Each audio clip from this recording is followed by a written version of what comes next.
Good morning po mga idol. Tayo po ay nakapag-repair ng window type na inverter mga idol. Meron po siyang error code kaya po hindi po lumalamig yung aircon.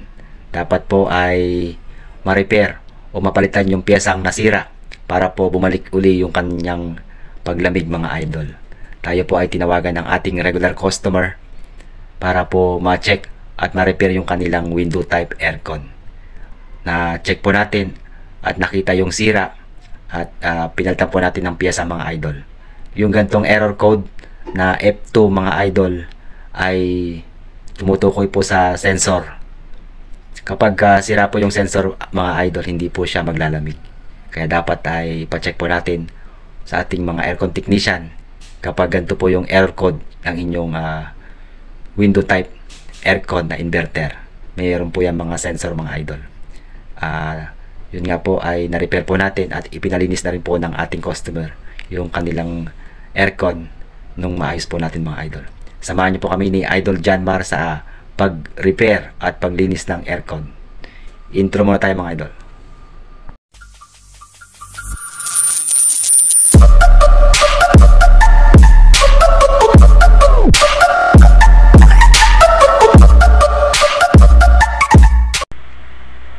Ito na mga idol yung window type na may error code na F2.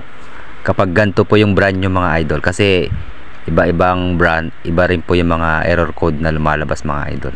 Kapag ganito po yung brand nya ay ganyan, F2, sensor po yung sira nya mga idol. Yan po ay na-check po natin na defective po yung kanyang sensor. Kaya po pinalitan po natin ng bago para po magamit po uli ng ating customer. Wow!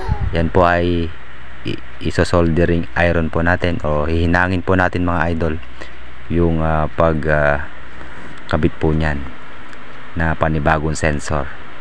Yan po ay chine-check po natin bago natin i-fix. Titesting po natin mga idol para po kung maayos na po siya or okay na po yung aircon. Yan, chine-check po natin at mandar na po yan mga idol, dahil yung sensor na pinalitan po natin ay yun po ang defective na sensor, kaya po pinalitan po natin ng bago mga idol.